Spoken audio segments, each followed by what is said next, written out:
Ah ben c'est gentil, mais bon, ce sont les petites surprises de la technique, tu vois.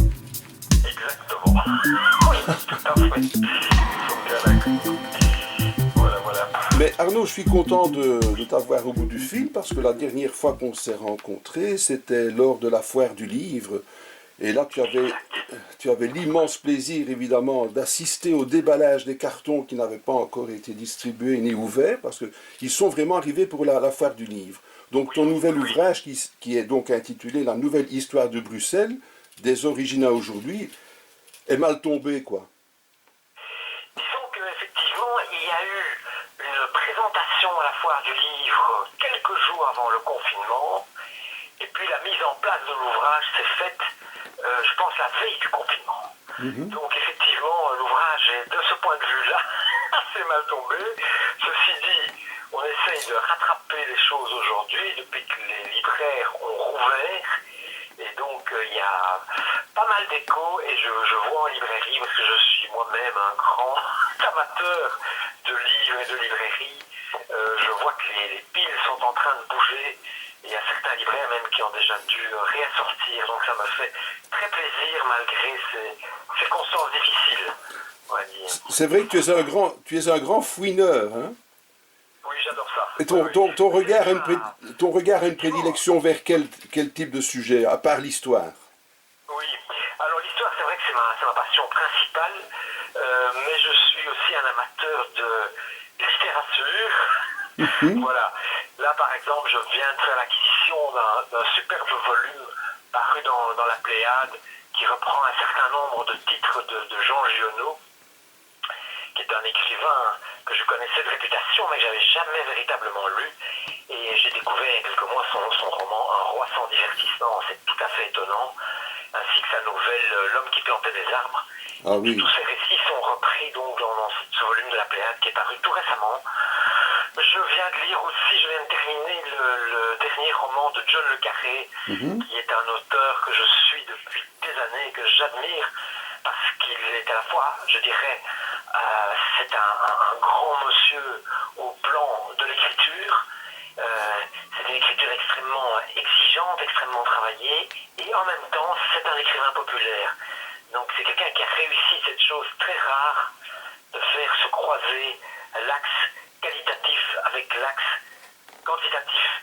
C'est ce qu'avait réussi par exemple un Hergé dans le domaine de la bande dessinée ou un Hitchcock dans le domaine du cinéma. C'est des gens qui avaient réussi à séduire le grand public et à séduire dans le même temps la critique. C'est quelque chose de rarissime. Et voilà, moi j'ai énormément de respect pour ça. D'où est née ta passion pour l'histoire, Arnaud? Alors ça c'est pas une question facile du tout.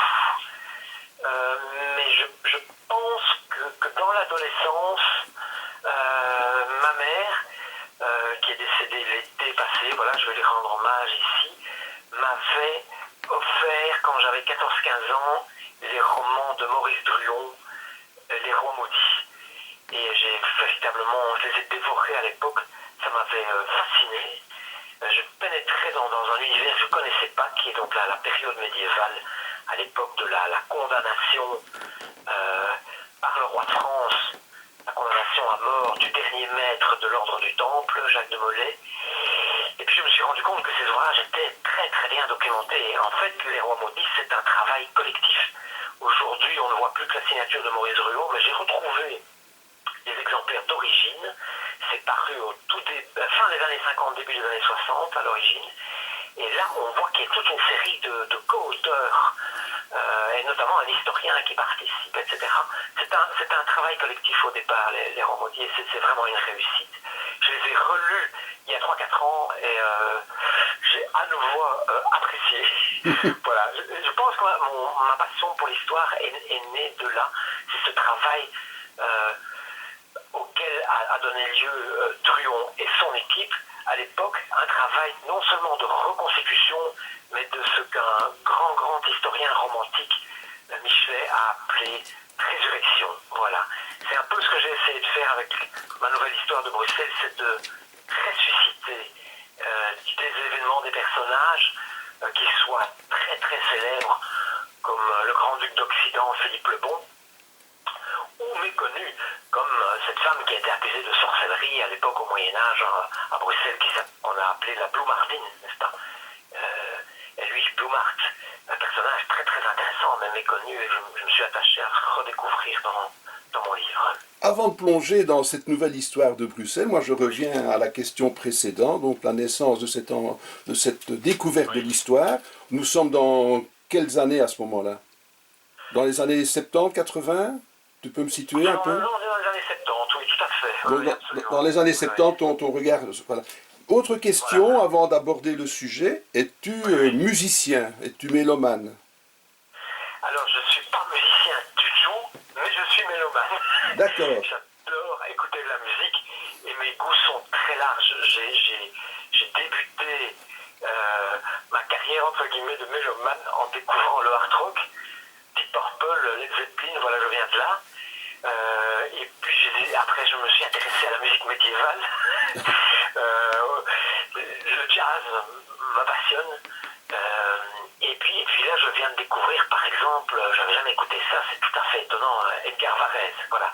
Et ça, j'y suis venu, notamment en travaillant à l'histoire de Bruxelles, puisque un des grands moments de l'histoire de Bruxelles, c'est l'Expo 58, et Varèse avait composé son fameux poème électronique, avec cet objectif qu'il soit donc diffusé et écouté dans le pavillon Philips dessiné par Le Corbusier lors de l'Expo 1958 à Bruxelles, quoi.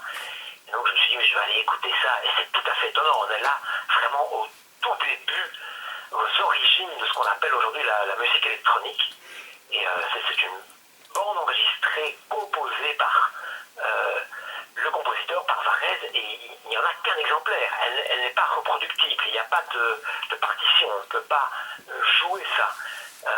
Voilà, il y a d'autres compositions de Varèse qui sont reproductibles et qui ont été interprétées par différents chefs et orchestres, mais dans le poème électronique, c'est un collage unique, voilà, mais qu'on a heureusement conservé. Voilà, mais bon, ma question est la suivante, c'est que tout au long du récit, je ne sais pas, il y a eu quelque chose qui s'est déclenché en moi, où évidemment, il y avait tous ces musiciens, entre guillemets, qui étaient présents, mais ces musiciens sont peut-être des chefs aussi. Il faut être très prudent, mais ces musiciens s'appellent Chloé Delvigne, Éric de Marbet peut-être, ou bien Georges de Spie, ou bien Duby, et combien d'autres, pour ne pas citer Roul Jacobs, ou bien Thierry Demey. Et toi, tu es là en chef d'orchestre, et de temps en temps, tu leur donnes la parole dans l'histoire. C'est ça que j'ai trouvé un petit peu, je te voyais en chef d'orchestre en train de dire... voilà. Ah ben c'est une vision de mon livre qui est tout à fait intéressante, un petit peu surprenante, mais en même temps qui me plaît, je dois dire. C'est vrai que j'ai mobilisé des partitions différentes, des sources, des archives, et notamment les travaux de mes prédécesseurs. Voilà. Je pense qu'il faut mettre le travail à nu, le montrer. J'ai eu la surprise en lisant un certain nombre d'auteurs qui ont écrit sur Bruxelles, que je ne vais pas citer cette fois-ci, mais de me rendre compte notamment qu'ils doivent énormément à N. et Wouters, deux auteurs qui ont fouillé les archives de la ville de Bruxelles à la fin du 19e siècle. Et dont l'histoire de la ville de Bruxelles reste un monument inégalable, et ils ont été joyeusement pillés. Alors moi je rends à César ce qui est à César, et je cite les gens quand je recours à leur service, à leur partition effectivement, en tant que chef d'orchestre, puisque tu as la bonté de me qualifier comme tel. Voilà. Alors, mettons un peu les pieds sur terre, mais chaussons nos bottes et nous partons le long de la Seine. C'est là que tout démarre. Oui, effectivement.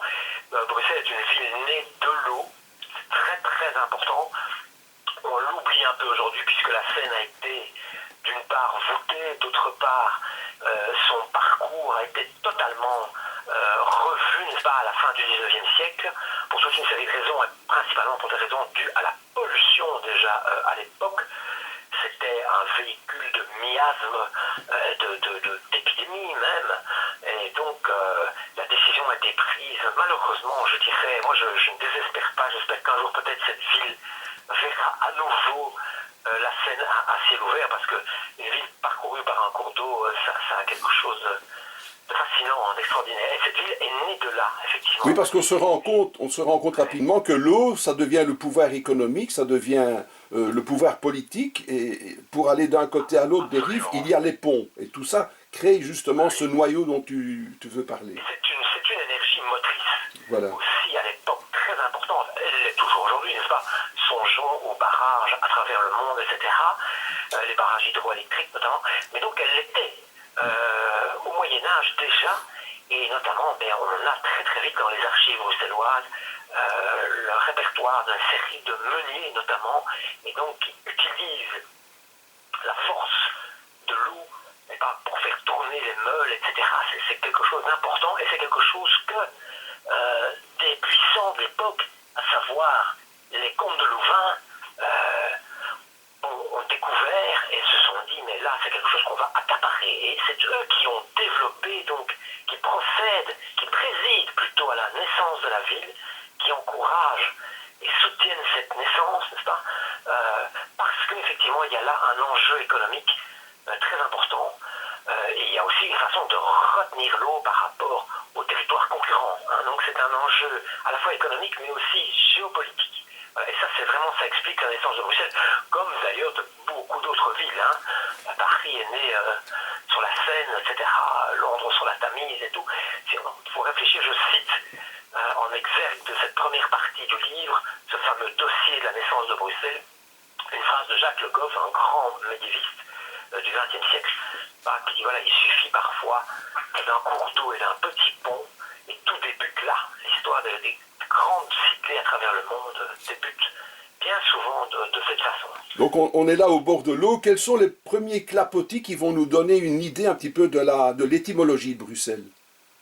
Oui, alors c'est un dossier très épineux, donc je ne vais peut-être pas le dévoiler ici dans son entièreté. Non. Non, mais dans l'ouvrage, je procède effectivement à ce dévoilement et j'expose les différentes tentatives d'explication étymologique auquel a donné lieu le nom de Bruxelles, d'où vient ce nom, n'est-ce pas?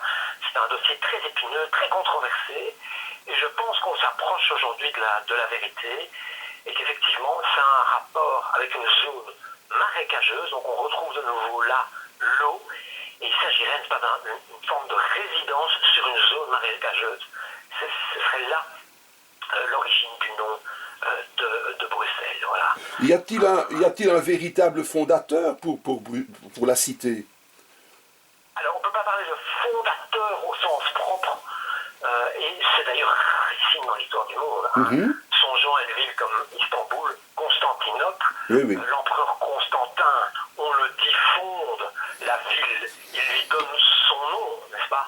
Constantin, Néopolis, nouvelle ville due à Constantin, mais en même temps c'est faux. On sait bien qu'il y avait une cité, la cité de Byzance, là où Constantin a décidé de développer la ville. Donc je parlerais plutôt d'un développeur que d'un fondateur, et en l'occurrence ici il s'agit effectivement des comtes de Louvain, n'est-ce pas, futurs ducs de Brabant, mais qui à l'époque étaient comtes de Louvain, une ville voisine, et d'ailleurs pendant des siècles c'est Louvain qui reste la capitale du Brabant, n'est-ce pas, du territoire. Et c'est justement pour... Ça ne deviendra que par la suite. Oui. C'est pour se défendre, évidemment, qu'ils vont à ce moment-là donc créer cette enceinte de 4 km presque, pour préserver un petit peu ce territoire. Alors effectivement, là on est assez rapidement, effectivement, il y a une enceinte qui pour l'époque, 4 km, c'est imposant. Hein. Dans le contexte de l'époque, c'est imposant. Et très très vite, ce sera insuffisant et il faudra créer une deuxième enceinte. Alors de la première, il nous reste énormément de vestiges, pas des tours de guet, etc.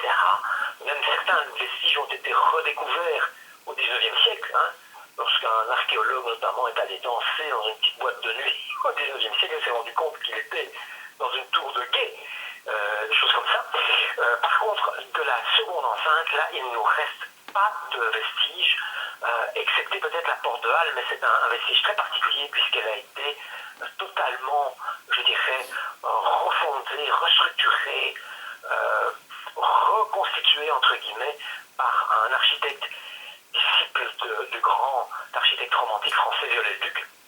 Donc là, on a quelque chose qui ressemble assez peu à ce que devait être cette porte de halle originellement au Moyen-Âge. Mais c'est un des rares vestiges de la seconde enceinte, puisque le tracé de la seconde enceinte correspond à peu près au boulevard de Ceinture aujourd'hui. Et donc ils ont remplacé les remparts de l'époque. Mais sinon, effectivement, il y avait cette fonction de la première puis de la seconde enceinte de protection de la ville qui s'est développée assez rapidement, cette ville, qui est un port aussi, hein, attention, hein, ça va plus loin que seulement des meuneries, ça va aussi se développer sous forme d'un port marchand, hein, c'est important, et il va y avoir besoin de protection puisque on entre alors au Moyen-Âge central dans l'époque des guerres féodales, et il va y avoir des guerres effectivement en Brabant, etc.,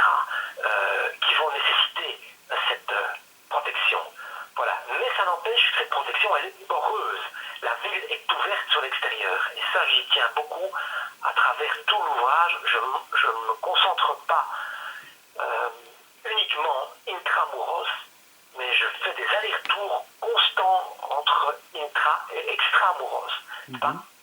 Cette ville est un carrefour depuis l'origine, et donc je pense qu'il faut chaque fois resituer son histoire dans le contexte global de l'époque. Ça, j'y tiens beaucoup, et c'est peut-être quelque chose d'assez neuf par rapport aux histoires de Bruxelles qui ont précédé, c'est de ne pas me contenter d'une histoire de la ville comme s'il s'agissait d'une entité fermée, mais au contraire de la situer continuellement, de la contextualiser continuellement dans l'histoire du monde de l'époque.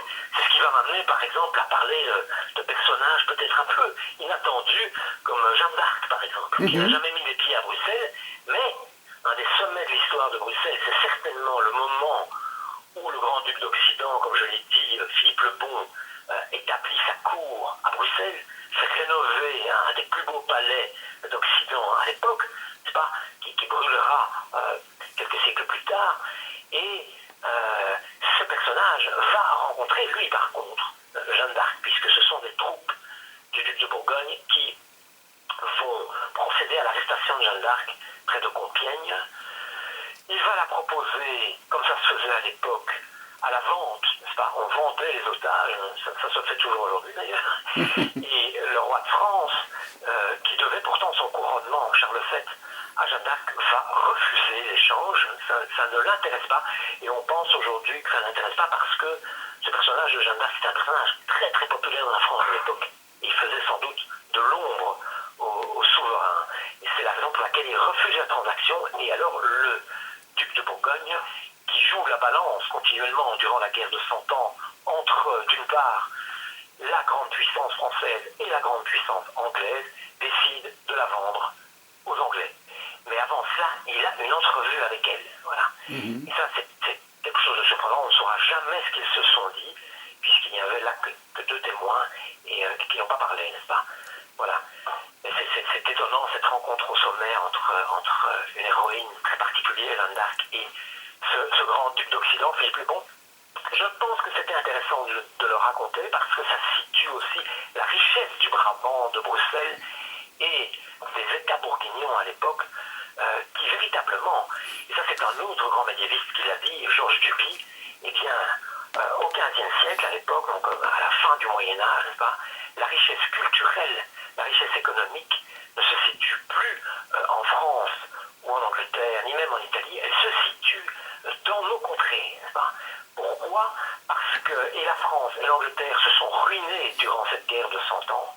Elles sont à genoux, hein, elles sont exsangues, alors que nos régions ont bénéficié de cette politique très très prudente de Philippe le Bon.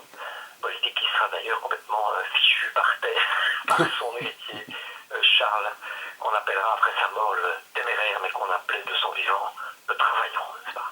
c'est vrai que lire la nouvelle histoire de Bruxelles, après avoir vécu comme je l'ai vécu, vraiment au milieu des personnages, parce que j'ai participé il y a 2 ans, ah oui, à l'Homegang, se retrouver avec tous ces gens costumés, toute cette féerie, et se retrouver dans ton livre, vraiment, on le vit d'une autre façon. Et tu es aussi intarissable sur le sujet que Roel Jacobs ou bien que Thierry Demey. Évidemment, les historiens, pour les brider, c'est pas évident. Hein. Ce sont des auteurs que je respecte beaucoup. Oui, J'ai pas rencontré Thierry Demey, malheureusement, pas encore en tout cas, mais je le cite à différentes reprises. oui, oui. Par contre, j'ai fait la connaissance de Roel Jacobs, et donc j'ai eu l'occasion, le plaisir et l'intérêt de le rencontrer et de l'écouter, quoi. Tout à fait, Ah, il absolument. est extraordinaire aussi. Il est Oui, extraordinaire. nous sommes bien d'accord. Bon, il y a une colonne vertébrale tout au long de l'ouvrage que nous allons inviter les lecteurs à aller fouiner chez les libraires pour voir dans les pages un petit peu. Et ils vont découvrir mille et une choses. Je pense qu'on va bientôt clore cet entretien parce qu'après quelques 20 minutes, je pense qu'il est temps de retomber un peu sur nos pieds parce qu'au fil des pages, on peut s'évader dans toutes ces époques-là. Mais il est évident qu'il y a quelques scoops dedans que nous n'allons pas révéler, mais sauf un. Qu'est-ce que tu pourrais nous dire? La chose qui est vraiment... Mais comment peut-on laisser passer des choses pareilles alors que voilà la vérité?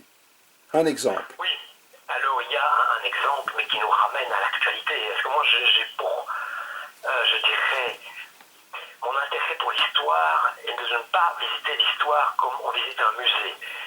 Ceci dit, les musées sont en train d'évoluer beaucoup ces dernières années. Donc, ma remarque est peut-être maladroite, mais bon, je crois qu'on me comprendra.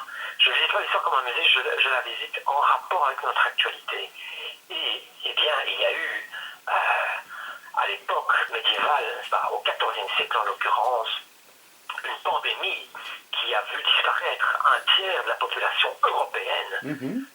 C'était ce qu'on appelait à l'époque la Grande Peste, n'est-ce pas, et qui venait déjà de Chine à l'époque via des navires commerçants génois. C'est rentré par Gênes et ça venait déjà de Chine. Et ça s'est répandu comme une traînée de poudre dans toute l'Europe. Et d'après les témoins de l'époque, comme d'après les analyses des historiens contemporains, eh bien, on arrive, je dis, à la disparition en peu de temps d'un tiers de la population. Donc c'est véritablement vécu comme un traumatisme. Or, à l'époque, Brabant et Bruxelles sont miraculeusement épargnés.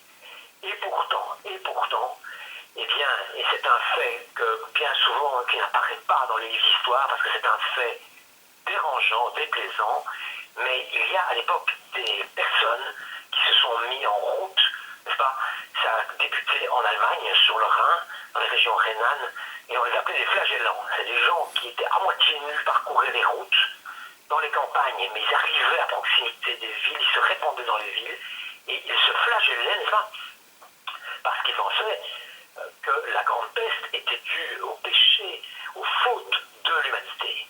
Et donc ils pensaient mettre fin peut-être à la pandémie de cette façon. Mais l'être humain a horreur du vide, il a besoin d'explications. Regardons ici avec l'actuelle pandémie du Covid-19, qu'est-ce qu'on n'a pas entendu, n'est-ce pas, comme versions différentes sur l'origine animale ou humaine ou en laboratoire, etc. Alors il ne faut pas demander ce qui s'est passé à l'époque médiévale. Et très vite, on a accusé deux groupes de population à travers l'Europe d'être à l'origine de cette pandémie, la Grande Peste. C'était à savoir les Hébreux, n'est-ce pas, et d'autre part les Juifs, qui auraient empoisonné l'eau des puits. Et c'est de là que viendrait la Grande Peste. Et donc, quand les flagellants se sont approchés de Bruxelles au XIVe siècle, sont approchés du Brabant, eh bien, ça s'est soldé par un massacre de plusieurs centaines de Juifs, quasiment toute la communauté juive de Bruxelles. Environ 500 Juifs ont été massacrés. Le duc de Brabant, à l'époque, a essayé d'empêcher cela, mais malheureusement, la population, il a été dépassé, débordé par la population locale qui a procédé véritablement à ce meurtre. Je dirais donc que la communauté juive, à l'époque, a été utilisée comme bouc émissaire. Et c'est d'autant plus paradoxal que Bruxelles avait été épargnée, n'est-ce pas, et le Brabant avait été épargné par la Grande Peste. Mais à l'approche des cortèges de flagellants, ce massacre a eu lieu. C'est quelque chose, je pense, qui était intéressante à rappeler et qui entre en résonance avec notre actualité. Alors là, on a massacré personne, mais c'est sûr, par exemple, chez nous, comme ailleurs dans le monde, il ne faisait pas trop bon, au début en tout cas de la pandémie, d'appartenir à la communauté asiatique. Il paraît qu'ils en ont pris pour le grade. Tout à fait. Les insultes ont volé. Et voilà. Donc c'est intéressant de voir que l'humanité évolue sur certains plans, mais sur d'autres, il y a quand même des récurrences, il y a des répétitions. Voilà, moi je pense que les mêmes causes produisent parfois les mêmes effets, ou en tout cas des effets analogues. Voilà, ça c'est peut-être on peut dire une anecdote, mais c'est plus que ça, c'est plus qu'un détail, n'est-ce pas? C'est un véritable massacre. Mais il y en a eu d'autres, et donc voilà, je ne veux pas... Non. Il y en a d'autres à travers l'histoire à Bruxelles, n'est-ce pas? Tout à fait. Arnaud, je te remercie. Donc, découvrons cette nouvelle histoire de Bruxelles des originaux aujourd'hui aux éditions Racine. Tout à fait. Alors, aujourd'hui, c'est important parce que je termine par un certain nombre de questions et de considérations et d'hypothèses sur le destin de la ville de Bruxelles aujourd'hui, dans une Europe qui est à la fois forte et en même temps en péril, n'est-ce pas? Le Brexit, c'est un signal très désagréable, très dangereux, très périlleux. Et donc, quel sera le destin de la ville? Ce sont les questions qui se posent à la fin de la trajectoire, je dirais, du parcours que propose ce livre. Eh bien, c'est une très belle chute pour notre entretien. Arnaud, je te souhaite un excellent week-end. À toi aussi. Et à très bientôt. Que tout se passe bien pour toi et sois prudent. Ok, merci beaucoup. Au revoir. Au revoir.